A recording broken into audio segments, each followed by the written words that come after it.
तो देखिए बच्चों, जो आज का टॉपिक है हमारा Laurent's half shade polarimeter. Laurent's half shade polarimeter. Polarimeter तो नाम से ही पता चल रहा होगा क्या है, यानी पोलराइजेशन वो क्या करता है, मेजर करता है। तो लॉरेंज हाफ सेट पोलरिमीटर, तो आइए क्या होता है और इसका इंस्ट्रूमेंटल सेटअप क्या होता है, वर्किंग क्या होता है, स्पेसिफिक रोटेशन क्या होता है, बारी बारी से हम इसके बारे में क्या करते हैं, चर्चा करते हैं। ओके, तो आइए सबसे पहले हम देखते हैं इंस्ट्रूमेंटल सेटअप देखते हैं। इंस्ट्रूमेंटल सेटअप में बच्चों देखो क्या क्या लगा है। इंस्ट्रूमेंटल सेटअप में हम क्या लेंगे, पहले तो मोनोक्रोमैटिक लाइट सोर्स लेंगे, यस। दूसरा नंबर कन्वर्जिंग लेंस लेंगे। तीसरा number two Nicol prism N1 N2 लेंगे, जो एक पोलराइजर का काम करेगा, दूसरा एनालाइजर का काम करेगा। Next number half shade polarimeter लेंगे। हाफ सेट पोलरिमीटर क्या होता है वो हम आपको बताएंगे भी, ठीक। और नेक्स्ट नंबर ट्यूब लेंगे, tube in which tube is filled with solution of optically active substance. वो ट्यूब किससे फिलअप होगा, ऑप्टिकली एक्टिव सब्सटेंस से फिलअप होगा। नेक्स्ट नंबर टेलीस्कोप लेंगे विथ सर्कुलर स्केल। तो इंस्ट्रूमेंटल सेटअप में इतनी चीजों की हमें रिक्वायरमेंट होगी, ठीक। तो ये इंस्ट्रूमेंटल सेटअप रहा मेरा। देखो ये क्या है, हमारा मोनोक्रोमैटिक सोर्स है, लेंस है, निकोल प्रिज्म N1 है जिसे पोलराइजर जैसा ट्रीट करेगा, और उसके बाद हाफ सेट पोलरिमीटर होता है, और ये ट्यूब होता है, एनालाइजर N2 होता है, और ये क्या हो जाएगा, सर्कुलर स्केल हो जाएगा, और ये टेलीस्कोप होगा, ठीक। तो ये सारी बातें इसमें दे रखा है। तो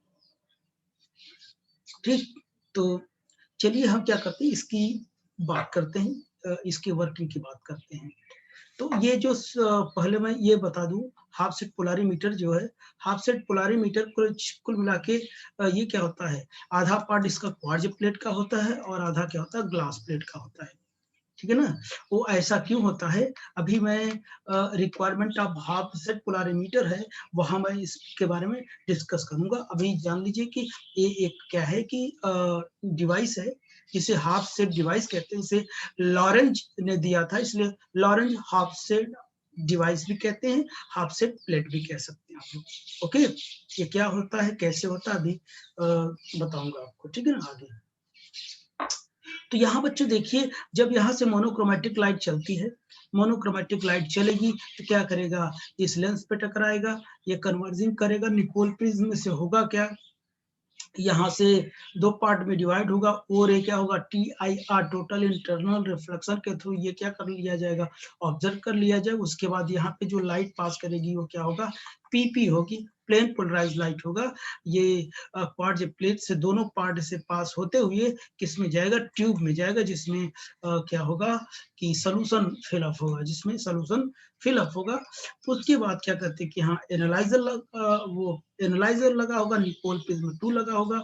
ये निकोल प्रिज्म 2 पर डिपेंड करेगा लाइट पास करेगी कि नहीं पास करेगी, और ये जो लाइट आएगी नहीं आएगी, डार्कनेस आएगी, ये सर्कुलर स्केल द्वारा उसको ये रीडिंग को क्या कर लिया जाएगा, नोट कर लिया जाएगा। ओके बच्चों, नोट कर लिया जाएगा। तो अब देखना हम लोग इसमें करेंगे क्या,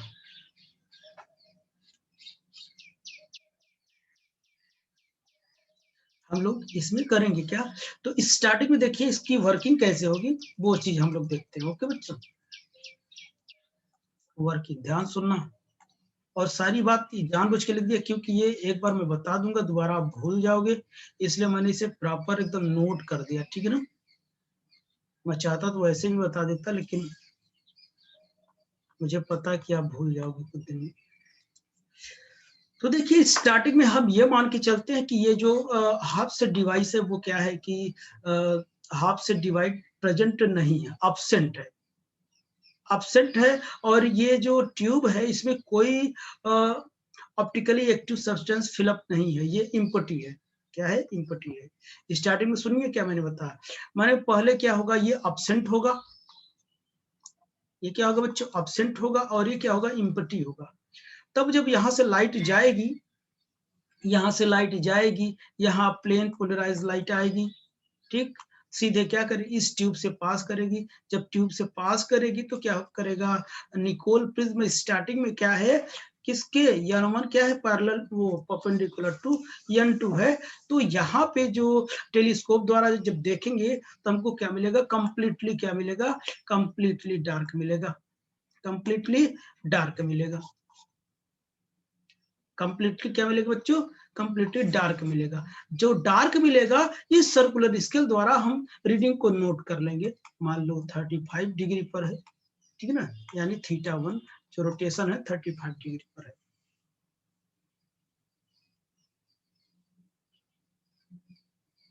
ठीक बच्चों, अच्छा अब क्या करेंगे, हाँ अब क्या करेंगे देखना, अब क्या करेंगे हम यहाँ पे क्या करेंगे, अभी जो ट्यूब था ना इम्पटी था, अब यहाँ इसको क्या कर देंगे, फिलअप कर देंगे। किससे फिलअप कर देंगे बच्चों, जिस ऑप्टिकल एक्टिव को हमको रोटेट कराना है, जिस ऑप्टिकल एक्टिव सब्सटेंस का स्पेसिफिक रोटेशन मुझे फाइंड आउट करना है, उस सोल्यूशन को यहाँ हम लोग क्या कर देंगे, फील्ड कर देंगे। क्या कर देंगे, इसमें सोल्यूशन को क्या कर देंगे, फील्ड कर देंगे। जब फील्ड कर देंगे तो हम देखेंगे क्या, तो जब यहाँ से लाइट आएगी इस पर, ये जो सोल्यूशन होगा जो इसमें फील्ड कर दूंगा, तो ये जानते क्या करेगा, इसके जो जो प्लेन ऑफ वाइब्रेशन ना, इसको क्या कर देगा, रोटेट कर देगा। ये क्या कर देगा, रोटेट कर देगा। कुछ न कुछ यहाँ पर फिर कुछ लाइट मिलेगी, लाइट मिलेगी। अब हम इसको क्या करेंगे, अब इस निकोल प्रिज्म को हम घुमाना शुरू करेंगे। तब तक घुमाएंगे निकोल प्रिज्म को, तब तक रोटेट करेंगे जब तक फिर से कंप्लीटली डार्क ना आ जाए। तब तक रोटेट करेंगे जब तक फिर से कंप्लीटली डार्क ना आ जाए। अब जब कंप्लीटली डार्क आएगा फिर से हम क्या कर देंगे, रीडिंग नोट कर लेंगे। यानी अब मान लेते हैं ये 65 डिग्री है, 65 डिग्री है। अब यहां से हम क्या करेंगे बच्चों पता है, यहां से हम जो पहली वाली कंडीशन थी, डार्क डार्क वाली रीडिंग नोट किया था। अब उसके बाद सोल्यूशन भरने के बाद क्या है कि रोटेशन को मैंने क्या कर लिया, नोट कर लिया, रीडिंग इतनी आई। अब दोनों में से सब्ट्रैक्ट कर दूंगा इसमें से इसमें, यानी 65 minus 35 will be equal to कितना आएगा, 5033। इतने डिग्री का रोटेशन हुआ, यानी ये जो होगा एंगल हमारा कितना आएगा, रोटेशन कितना, ये 30 डिग्री हो गई। अब हमको उस सोल्यूशन का क्या करना है, स्पेसिफिक रोटेशन निकालना। स्पेसिफिक रोटेशन का फॉर्मूला आप जानते हैं, यानी आपको मैंने बताया तो जो क्यू था directive proportional Q directive proportional concentration, यहाँ जब मैंने कंबाइन किया था तो मिला था क्या, क्यू एल सी, और यहाँ से प्रोपोर्शनलिटी हटा था, यस आया था। तो यस विल भी कितना आएगा, क्यू बाई कितना हो जाएगा, एल इंटू सी आ जाएगा। अब उस चीज का हम स्पेसिफिक रोटेशन आसानी से निकाल सकते, क्यों, इस ट्यूब की लेंथ हमको गिवन रहेगी, यहाँ पुट कर देंगे, और उसके बाद इस सोल्यूशन का हमको क्या मिला रहेगा, कंसंट्रेशन गिवन रहेगा, और एंगल कितना रोटेट किया मिल गया। यहाँ से हम क्या करेंगे, स्पेसिफिक रोटेशन हम क्या करेंगे, फाइंड आउट कर लेंगे।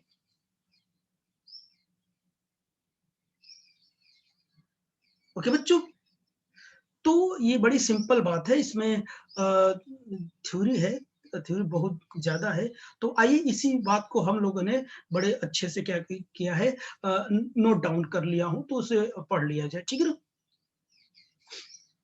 तो देखिए बच्चों, वर्किंग में मैंने लिखा क्या, यहाँ देखिए वर्किंग में लिखा क्या, let us suppose for a moment that half shade device H is not present. मतलब मैंने बताया कि कुछ मोमेंट के लिए हाफ सेट डिवाइस क्या है कि प्रेजेंट नहीं है, ठीक है ना। तब क्या होगा, the position of N2 is adjust so that the field of view is completely dark when tube T is empty. जब T एम्प्टी हो तो हम क्या करेंगे, इस तरीके से एडजस्ट करेंगे N2 को कि हम क्या करेंगे, वो कंप्लीटली डार्क आ जाए। In this position N1 N2 क्या हो जाएगा, एक दूसरे के परपेंडिकुलर होगा। And reading of n2 is taken, और हम रीडिंग में नोट कर लूंगा। अभी एग्जांपल दिया मैंने 35, ठीक। उसके बाद मैं क्या करूंगा, now tube is filled with the experimental solution, experimental solution से ट्यूब को फिल्ड करूंगा। This rotate the plane of polarisation of light, ये लाइट के प्लेन ऑफ पोलराइजेशन को रोटेट कर देगा, coming from n1 through the some angle theta, so that light is transmitted from n2, और n2 से कुछ ना कुछ लाइट पास करेगी, और जब लाइट पास करेगी फिर से हम उसको क्या करेंगे, जीरो करने के लिए उसको हम रोटेट करेंगे। ठीक है, लिखा now n2 is rotate until the field of view again becomes dark and reading is noted। एक बार फिर से हम क्या करेंगे, इसको रोटेट करेंगे और रीडिंग को फिर से नोट कर लेंगे। अब जो एंगल आएगा पहले केस और दूसरी केस यानी Q2 माइनस Q1 करेंगे, जो आएगा उनको ऑप्टिकल रोटेशन आएगा। ठीक है ना। This will happen when n2 has been rotated through the angle theta in the direction of optical rotation, produce hence the path difference of the two reading n2 gives the rotation of the plane of polarization। और जो क्या हो जाएगा कि तो अगर हम इसमें होगा क्या, अगर रोटेट करेंगे तो इनके बीच क्या करेगा, कुछ पाथ डिफरेंस आ जाएगा n2 की वजह से।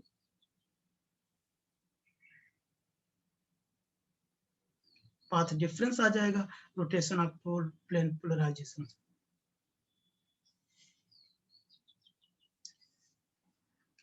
ठीक बच्चों, अच्छा अब देखिए, अभी मैंने हाफ सेट डिवाइस नहीं लगाया, हाफ सेट डिवाइस मैंने नहीं लगाया। हाफ सेट डिवाइस देखिए क्यों लगाते हैं वहां, हाफ सेट डिवाइस अभी नहीं लगाया था, अब आप लगाएंगे। Requirement of the half shade device, ये हाफ सेट डिवाइस अब क्यों लगाते हैं देखना। The above method of measuring the optical rotation is not accurate. अभी जो मैं एक्सपेरिमेंट किया ऊपर, तो इसमें क्या होता था, ऑप्टिकल रोटेशन जो मेजर करते थे हम इज नॉट एक्यूरेट। जो कंप्लीटली डार्क हम लाते थे वो एकदम एक्यूरेट नहीं मिलता था।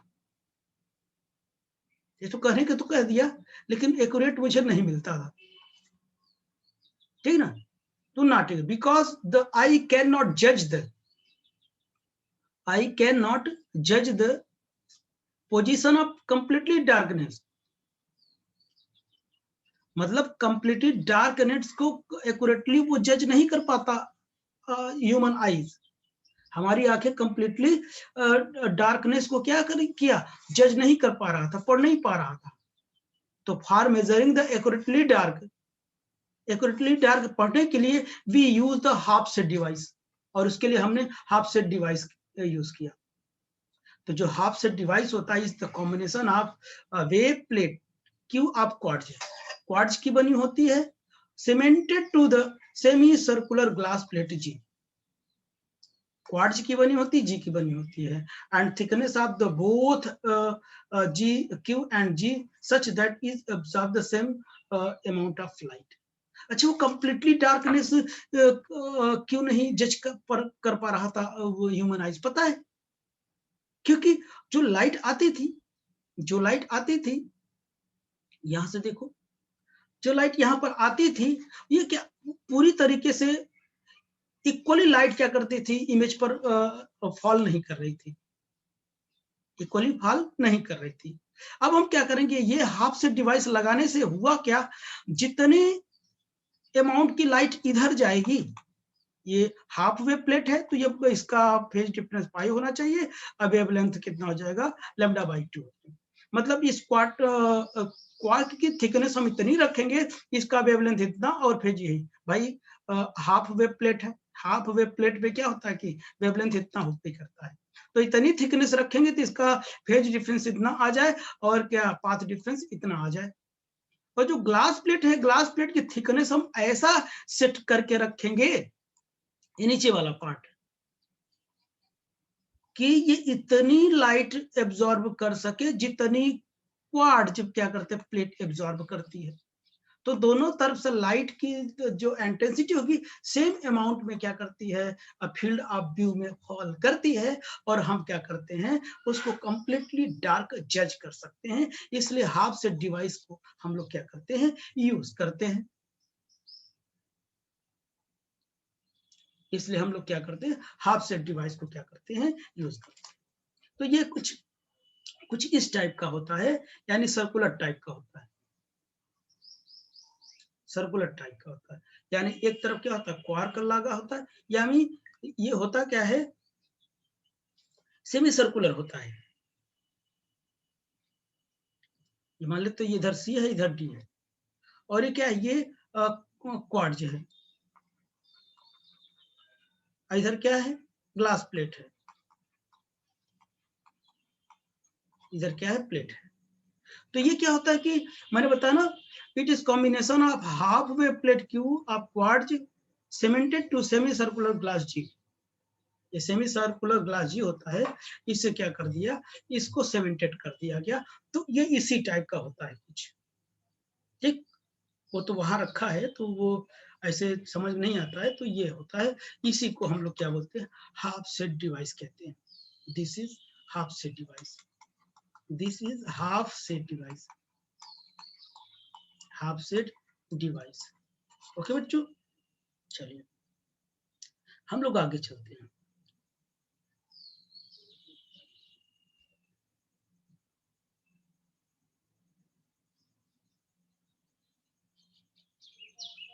इतनी बात होगी भैया। अच्छा, यहाँ आप लोग देखना, मैंने एक ग्लास प्लेट बनाया, यहाँ पर देखना आप लोग, ठीक, यहाँ पर देखना। तो हमारा जो प्लेन ऑफ वाइब्रेशन है, हम मान लेते हैं कि ये क्या है कि प्लेट की ओर है, प्लेन ऑफ वाइब्रेशन, ये हमारा क्या है, ओपी है। ओपी प्लेन ऑफ वाइब्रेशन है, जो कि ये इस एक्सिस से, ऑप्टिक एक्सिस से थीटा एंगल बना रहा है। ओके, ये प्लेट है और ये क्या है, क्वार्ट्ज है। ध्यान सुनना आप लोग, ये प्लेट है और ये क्या है, क्वार्ट्ज है। अगर मैं इसको लाइन को आगे बढ़ाऊं तो इसे मैंने पी डैश दे दिया, ये हमारा मेन लाइन है, ठीक। इतनी बात समझ में आई ना। तो इसका जो आप जानते हैं, अगर क्या करते हैं कि इसके दो कंपोनेंट होंगे, इसके दो कंपोनेंट होंगे, इस वाइब्रेशन का, एक ओ रे होता है जो परपेंडिकुलर वाइब्रेट करता है, वो रे होता है, और एक्सिस के अलोंग जो होता है उसे क्या बोलते हैं हम लोग, ई रे बोलते हैं।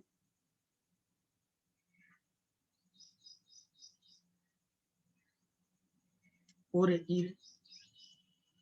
तो हमने बताया कि ये क्या होगा, इसके फेज चेंज में क्या होता है। अब देखिए, जो क्वार्ट्ज जो होता है, क्वार्ट्ज प्लेट में फेज चेंज कितने का होता है, पाई का होता है ना, और वेवलेंथ की पाथ डिफरेंस कितना होता है, λ/2 का होता है। अगर ये वे ओ रे में अगर फेज चेंज कितने का हो जाए, पाई का हो जाए, तो ये रे मैं इधर लिख सकता हूं ऐसे, बोलो, लिख सकता हूं ना, नहीं दिख रहा है। हाँ, अभी ये ओ रे इधर है, ई रे इधर है, ठीक है।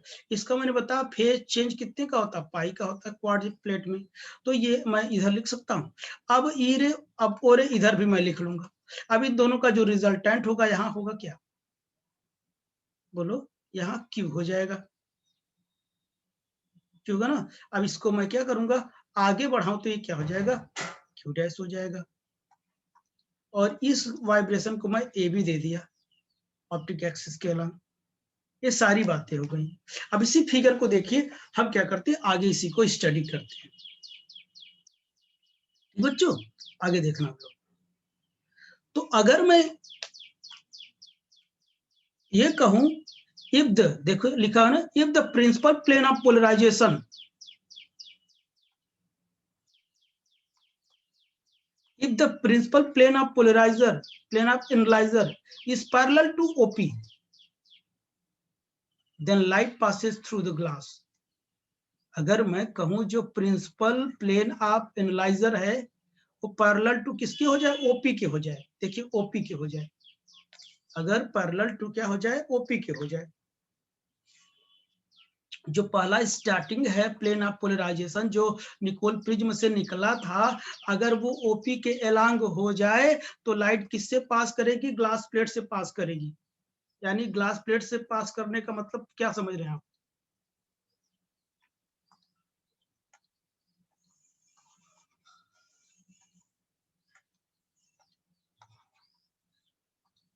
एक मिनट,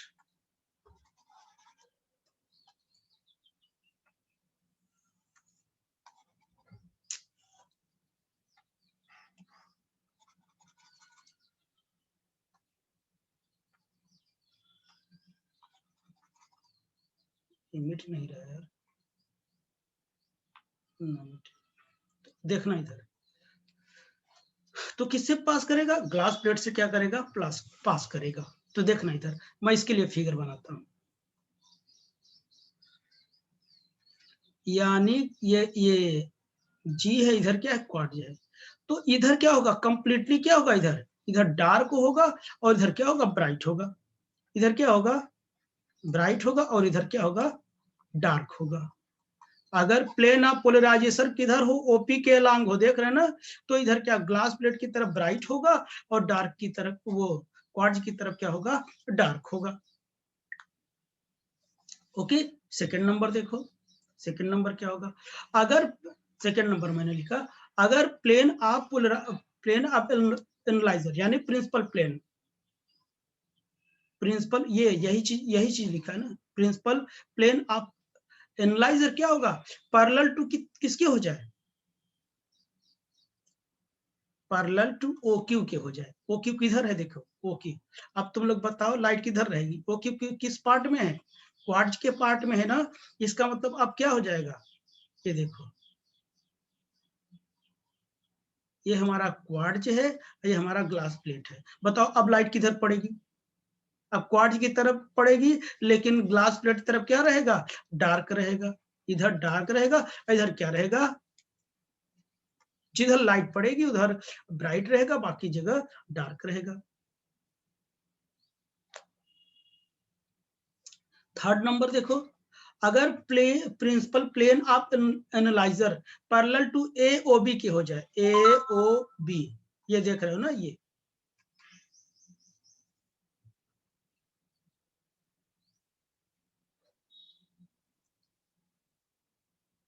क्या हो जाए, ए ओ बी के हो जाए, ए ओ बी ऐसे हो जाए। जब ऐसे होगा तो अपने से बताओ क्या होगा, यहां अगर अगर देखो इधर, अगर ये ऐसा हो जाए, अगर इसके अलोंग लाइट पड़े, ये इसके देख रहे हैं ना, ए ओ बी कहीं दिख रहा है, तो ये जानते हो कंप्लीटली दोनों तरफ क्या होगा, ब्राइट होगा। इधर भी ब्राइट होगा और इधर भी ब्राइट होगा।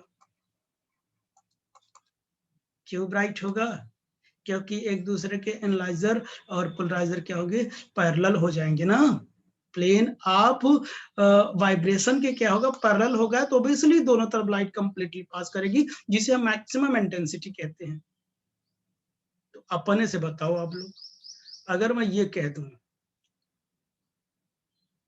अगर मैं ये कह दूं plane of polarisation, plane of polarisation, principal plane of polarisation क्या होगा, सीओडी के क्या हो, पैरेलल होगा। सीओडी ऐसा था, ये सी इधर है और डी इधर है। अब ये क्या, प्लेन ऑफ जो वाइब्रेशन है सीडी के एलांग हो जाएगा, सीडी के एलांग हो जाएगा तो जानते क्या होगा, ये दोनों तरफ क्या होगा, दोनों तरफ डार्क होगा, दोनों तरफ ये भी डार्क और ये भी डार्क। क्यों होगा, आप समझ गए होंगे, क्योंकि अब एक वो क्या होगा, इसके परपेंडिकुलर होगा, तो नो लाइट, कोई लाइट पास नहीं करेगा। ओके बच्चों, तो ये चीज आपको समझ में आया होगा, टाइम जरूर लगा, लेकिन इट्स वेरी इंटरेस्टिंग टॉपिक ना। हेलो क्यों बच्चों, इंटरेस्टिंग था ना? Yes sir. लेकिन देख